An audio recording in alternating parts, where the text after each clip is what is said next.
Eu não tenho nem palavras pra começar a elogiar o episódio 2 da terceira temporada de The Mandalorian. Galera, que episódio, não enrolou nada. Teve muita ação, teve muita evolução de personagens, revelações incríveis. Vem comigo que eu vou te dar todos os detalhes que você pode ter perdido. Agora, nesse vídeo, vamos lá.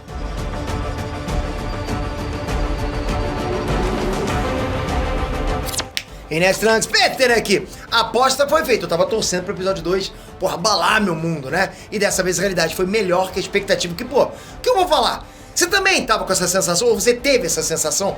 Esse episódio entrou fácil na minha lista de top 3 da série inteira. Esse episódio foi magnífico. O enredo foi profundo, foi, tipo, muito bem estruturado. As criaturas incríveis, os personagens foram perfeitos. Teve jornadas individuais muito bem feitas, teve combate, teve mistério, porra, teve até espaço pra teorias alucinantes, pra referência a personagens místicos de Mandalorian. Tava, bora, o que eu vou falar? Tá bom demais, galera. Essa série eu já acho nota 10, de verdade, uma das melhores séries que eu já vi. Esse episódio, então, porra, é nota 11. Então, bora se jogar de cabeça nesse episódio junto comigo, que eu tenho muito assunto pra conversar sobre ele. Esse vídeo vai ser longo. Pega a sua pipoca, já manda aqui embaixo no comentário, curtiu esse episódio? 0 a 10, qual a nota que você dá? O que você tá achando dessa série? Manda ver no comentário. Comentou? Agora vamos pro vídeo, vamos lá.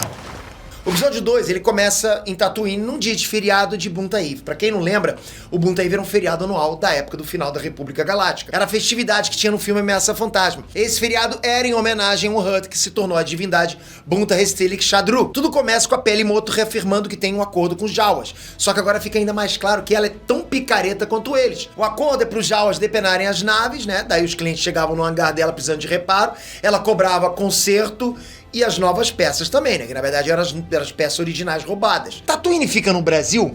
Ok, piadinha à parte, o Mando e o Grogu chegam lá na oficina da Peli e o Grogu saltou até o colo dela. Foi mais uma cena de fofura do Grogu? Claro que foi, mas também demonstra que ele evoluiu. Isso foi um salto Jedi. Pô, claro, galera, um salto Jedi do jeitinho dele, eu sei disso. Mas reforço que o Grogu, mesmo estando agora no caminho mandaloriano, ele também tem um pé nos ensinamentos Jedi que ele já teve. E como eu previ no vídeo do episódio 1, o Mando acabou dependendo dos Jawas pra arrumar o circuito de memória pro droid IG-11. Mas, galera, os Jawas não pegaram o trabalho, ou seja, era difícil até pra eles conseguirem essa peça. Mas a Peli não ia terminar o dia perdendo mais uma oportunidade de fazer uma graninha, concorda? Pô, pilantra pra caramba. Ela empurrou o R5-D4 pra cima do Mando e esse droid aparentemente não passava de uma sucata. Essa cena toda, ela evidencia pra gente algumas coisas. Primeiro que o droid não queria ir e o Mando nem tava afim de comprar ele. Mas no final, a Peli Motto conseguiu enrolar todo mundo na conversa e a negociação terminou do jeito que ela queria. Ela venceu. Foi assim também lá no livro de Boba Fett, quando o Mando chegou até ela pra conseguir uma nave idêntica à que ele tinha, né? E ela convenceu ele a pegar essa nova. Outra coisa que fica muito óbvia é que a Peli não é muito honesta, né? Mas a gente gosta dela. A desonestidade dela não é pessoal, é business, entende? E no fim, tudo deu certo, como a gente viu mais pra frente do episódio. E antes da abertura chegar na tela, o Mando já prometeu um baita episódio pra gente, né? Perguntando se o Grogu tava pronto pra aventura. Aliás, esse é um detalhe importante. Nesse episódio, mais do que em qualquer outro, a gente tem a impressão de que tudo que é explicado pro Grogu, na verdade, é a forma da história se explicar pra gente. Toda a explicação que está chegando pro Grogu é a gente entendendo o que está acontecendo por trás, né? E aí, a surpresa, o nome do episódio é As Minas de Mandalore. Um detalhe bem legal é que quem assiste os episódios logo que eles entram no Disney Plus sabe como é que é. Eles não entram com o título lá, eles chegam com a numeração do capítulo, nesse caso é o de número 18. E a gente só descobre o nome do episódio, né, quando ele vem escrito depois da introdução da história. Quer dizer que esse episódio só podia ser grandioso. Porque se até agora a gente achava que a expedição em Mandalore fosse o ponto alto dessa temporada, ela já veio logo no episódio 2. Não tem enrolação. A cena seguinte já é um vislumbre do sistema de Mandalore. Nessa parte, o Mando foi explicando tudo pro Grogu, como era, quais os astros fazem parte do sistema, onde ficava cada coisa. E como eu disse, esse tipo de diálogo é pro público. É pra explicar a gente, ok? Pra nós, pra gente tá aprendendo ali. Mas pra além disso, essa cena tem a função também de soltar fios, né? Algumas pontazinhas que vão ser importantíssimas pro desenrolar da história, pra gente pescar mais pra frente. E outra coisa que também aconteceu aqui, ok? Também no episódio 1, é que o Mando sempre explica pro Grogu alguma lição, algum ensinamento, né? De como ser um Mandaloriano. O que é bem interessante. Aliás, o Din Djarin diz, esse é Mandalore, a terra natal do nosso povo. Ele também assumiu que o Grogu é um Mandaloriano. Legal, né? Nosso povo. Maneiro demais isso. Mas pensa, pô, esse bichinho tem uma sensibilidade gigantesca com a força, the power. O mestre Yoda se tornou Jedi. O Grogu também começou a trilhar exatamente esse mesmo caminho do Yoda. Mas ele optou por se tornar um Mandaloriano. Né? Tava nesse caminho, mas optou por ser um Mandaloriano. Olha o potencial dessa raça. O Grogu tá no caminho, galera, de ser um Mandaloriano que usa a força. Você tá conseguindo entender o tamanho disso agora? Ele pode ser no futuro o melhor dos guerreiros, como os Mandalorianos, né? Com o poder incrível dos Jedi. A mistura dos dois, Mandaloriano com o poder da força dos Jedi. Pô, guarda isso que eu vou desenvolver mais pra frente aqui nesse vídeo, ok? Mas me diz aí, você já tinha pensado nisso? Continuando, ok? A nave do Mando chegou na atmosfera de Mandalore e o visual é muito interessante. Dá aquela sensação de vazio, de abandono. E a trilha sonora antecipa esse sentimento de risco. Essas duas coisas combinadas contaminam a gente na hora. É a imersão instantânea. A gente fica num momento ali de tensão que vai se construindo aos pouquinhos, vai aumentando aos poucos, numa escalada ascendente, cada vez ficando maior, percebe isso? Daí o Mando explicou pro Grogu, ou seja, né, pra gente de novo, presta atenção nisso, tá? Que as bombas de fusão que foram liberadas na época do Grande Purgo alteraram o campo magnético do planeta. Bom, só pra localizar quem tá meio por fora do que eu falei agora, ok? O Grande Purgo Mandaloriano foi exatamente uma luta entre os Mandalorianos e o Império Galáctico pelo planeta Mandalore. Essa luta terminou com a morte de grande parte do povo e a fuga em massa dos sobreviventes Mandalorianos. E foi assim que o planeta ficou, devastado desse jeito aí que a gente viu, né? E os Mandalorianos espalhados pela galáxia. Então, nesse conflito, as bombas foram tão intensas que modificaram o campo magnético da atmosfera de Mandalore. Isso significa que dentro de Mandalore, os equipamentos de comunicação não funcionam. Isso é um problema? Porra, lógico, claro que sim, né? Não dá pra você pedir ajuda à distância, não dá pra rastrear algum perigo se aproximando, não dá pra se localizar com aparelhos. Não tem campo magnético no planeta, os aparelhos eletrônicos não vão funcionar, ou seja, a régua de risco, que já era alta, acabou de subir. Explorar um planeta que eles nem conhecem, não sabem dos riscos ambientais do ambiente e nem sabem se tem alguma espécie ali, um oponente, já era uma missão suicida antes, agora virou tipo uma missão suicida às cegas e à solitária, não sei se existe isso. Eles estão se jogando literalmente na boca do perigo, galera, e sem saber o que eles vão encontrar, e sem a mínima chance de conseguir resgate se o pior acontecer com eles. Concorda? Como é que eles vão conseguir resgate se acontecer alguma coisa com eles? Não tem comunicação, é um planeta muito hostil por causa dessa questão do campo magnético. A geografia de Mandalore no presente está bem diferente de Mandalore nos tempos de glória, né? Se antes era um planeta próspero, cheio de natureza, habitado, agora ele está aparentemente vazio, cristalizado, né, destruído. Existem ali, né, montanhas pontiagudas e verdes gigantescas. Já está indicando, inclusive, que foi dali mesmo que saiu o fragmento que o Mando mostrou para América no episódio passado. O R5 desembarcou e foi mandado para coletar amostras da atmosfera para ver se era seguro. E aí aconteceu mais uma vez um tipo de cena que eu gosto muito. O Grogu, ele falou, né? Ele falou daquele jeitinho lá dele, né? Que pra gente é só uns barulhentos lá, né? Mas o Mando entende tudo, aquele jeito dele falar lá. E ele responde sem precisar repetir o que o Grogu falou. E a gente entende, fica bacana, né? Isso é uma estratégia, inclusive, do roteiro, né? Que eu gosto pra caramba. Tipo, em curtas paradas. O roteirista, o que ele faz? Ele confia que a gente é capaz de compreender, de completar o que falta nesse diálogo, sem perder tempo e ficar descrevendo, porra, ele falou isso, aí vou responder agora isso, sabe? Então, ou seja, confia na nossa inteligência, eu gosto disso. Você já tinha reparado nessa característica? E não demorou muito e o Grogu ficou preocupado com a R5 e o Mando foi lá buscar o droid. Entrando na caverna, o Mando foi atacado por criaturas. Ok, era pra ser surpreendente, mas alguém realmente achou que não ia ter combate com algum ser estranho em Mandalore? Lógico que ia ter. Lógico que ia ter um momento desse, né? Nessa primeira cena de combate, assim, não ficou muito claro pra gente que criaturas eram essas. Mas aí, como eles reaparecerem em outras cenas mais pra frente, já dá pra dizer que são alamitas. O Mando resgatou o R5 e confirmou que a atmosfera de Mandalore era respirável. Daí ele se deu conta que a Bo-Katan tava certo no episódio passado. Mas certo até a página 2, galera. Porque pro Mando, o planeta tava amaldiçoado. E se tinha vida lá, então não tinha maldição. E ela realmente disse que não existia maldição. Mas se vocês lembrarem, ela disse que o planeta não estava amaldiçoado. Tipo, ele estava envenenado. Foi o que ela falou. E nisso a Bo-Katan estava errada. Agora pensa comigo. Se o planeta não estava envenenado e não estava vazio, tem caroço nesse angu. Quer dizer então que depois do Purgo foi espalhada uma grande lenda para afastar todo mundo de Mandalore? Será que é isso? E qual poderia ser o motivo mais óbvio? Qual o interesse em dominar Mandalore? Beskar? É a primeira coisa que eu consigo pensar. Vê se não faz sentido. O Purgo pode ter sido mais do que uma manobra política, pode ter sido uma manobra de interesse do Império para literalmente desapropriar o território e ficar com a exploração livre do Beskar. Isso realmente aconteceu, mas nunca ficou tão nítido pra gente. No exemplo raso aqui, é como se a prefeitura descobrisse que tem ouro no terreno da tua casa. Daí, né, lógico, os agentes da prefeitura invadem a tua casa, te expulsam na porrada, espalham a ideia de que o terreno tá envenenado pra você e, sei lá, pra mais gente ali, pros vizinhos não se atreverem a ir lá. E aí, depois disso, a prefeitura fica tranquilo pra garimpar o ouro do teu terreno. É mais ou menos isso, concorda? Mas continuando na trama aqui, o Mando, ele seguiu as instruções da Bo-Katan pra chegar nas minas de Água Viva. E ele e o Grogu começam a explorar o território. Mas é óbvio que não ia ser sussa. Lógico, a gente tá num seriado de Mandalorian, tem que ter ação. O Mando encontrou um capacete mandaloriano soterrado. E ele ficou um tempo olhando aquilo. Pô, bacana também essa conexão. Parecia até uma cena só pra dar aquela pausa antes do ataque surpreender, né? Ok, até que foi isso mesmo, realmente foi uma pausa, né?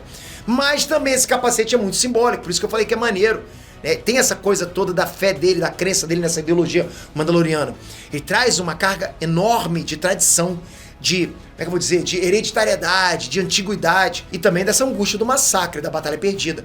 Isso bateu forte no Mando. E é muito legal que sempre que o Mando se emociona, galera, a gente sente o que tá emocionando ele, a gente sente a emoção dele, mesmo sem ele dizer nada, uma palavra.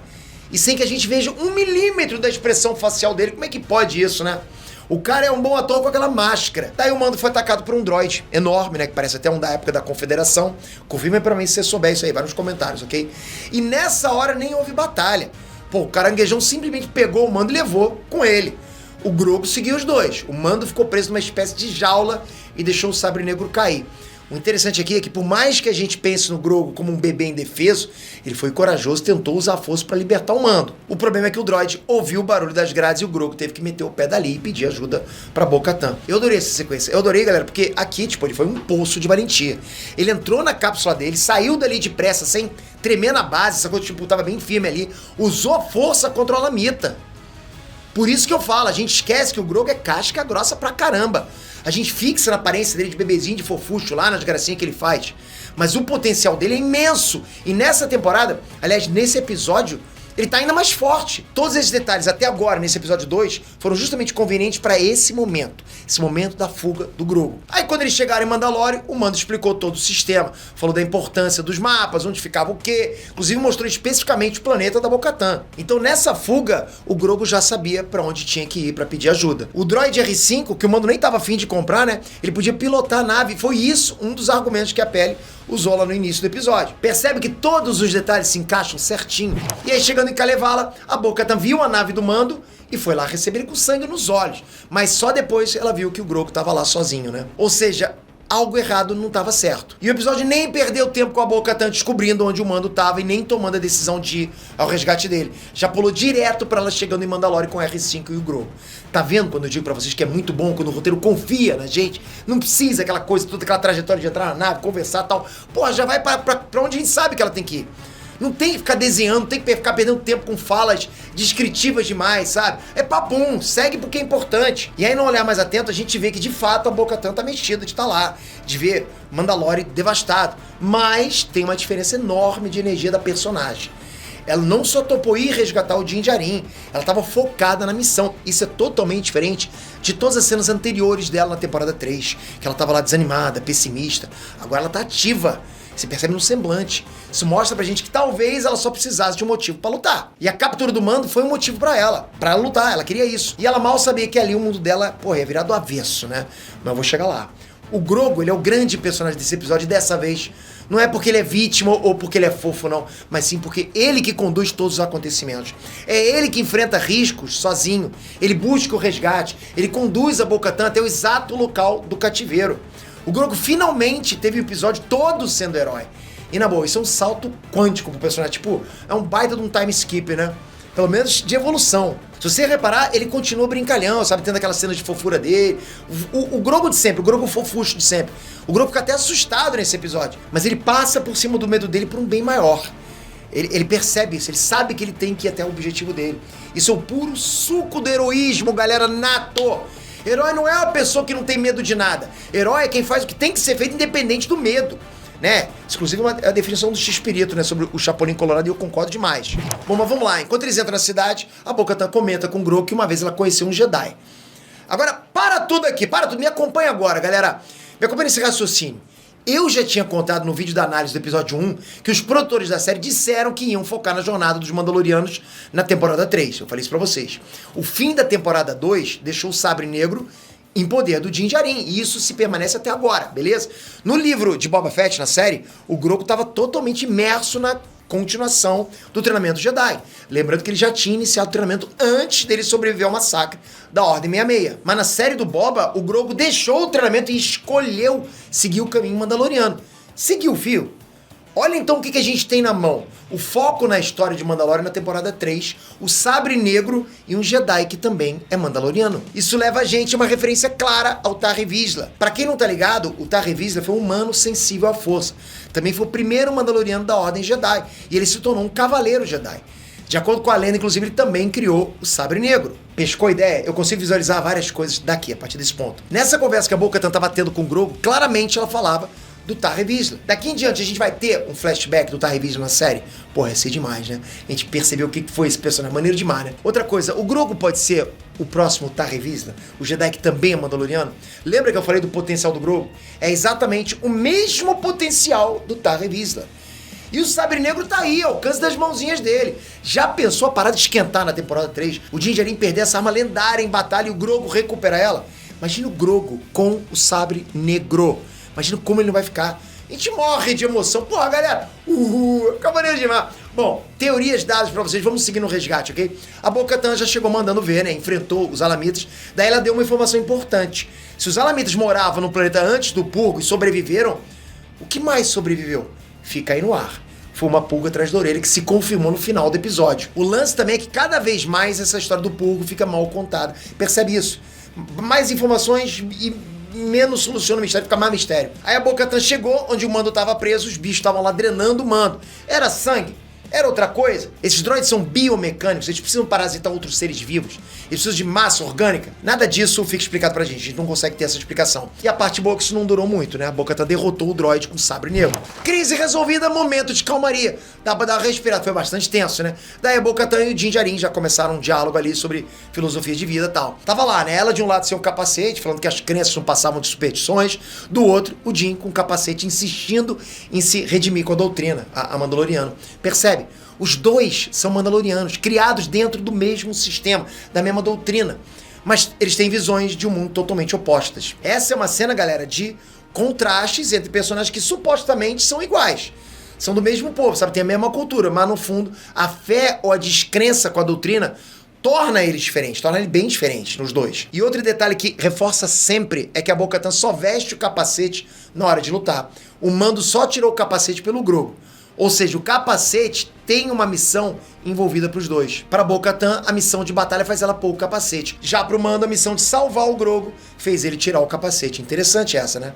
Aí no fim dessa conversa, mesmo não acreditando na doutrina, a Bo-Katan decide que vai ajudar o Mando a chegar nas minas. E a Bo-Katan também deu uma dica pra gente sobre a fraqueza dos Mandalorianos perante o Império, né? Diante do Império. Ela contou que o povo estava dividido e estava lutando uns contra os outros, claramente se referindo às guerras civis mandalorianas. E isso é o clássico dividir e conquistar, é clássico. O Império se aproveitou do rompimento interno dos clãs mandalorianos e fez o regaço, né? Dividiu pra conquistar, o Império fez isso. Chegando nas minas, a Bo-Katan recitou uma canção com a história das minas, e ela cita um mitossauro se erguendo ali. E pra quem não se ligou, o mitossauro é um ser lendário que virou símbolo do povo e da nova era de Mandalore. E olha que legal esse detalhe, né? O Mando, ele entrou nas águas e ele começou a renovar o juramento mandaloriano, o mesmo juramento que o garotinho fez no episódio 1 dessa temporada.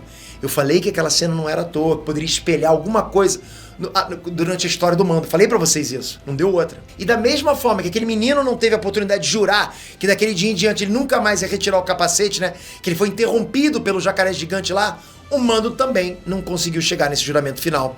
Foi basicamente um espelho. O Mando foi arrastado pro fundo das águas por alguma coisa e a Bo-Katan pulou imediatamente lá pra resgatar ele de novo. Foram 2 vezes no mesmo episódio. Mais uma, ela pode pedir música no Fantástico, hein? Porra, a Bo-Katan tá casca grossa. A Bo conseguiu resgatar o Mando no fundo das minas e na volta ela viu o mitossauro. E isso com certeza foi um baque gigante pra ela. Por quê? Porque ela nunca acreditou em nada da doutrina.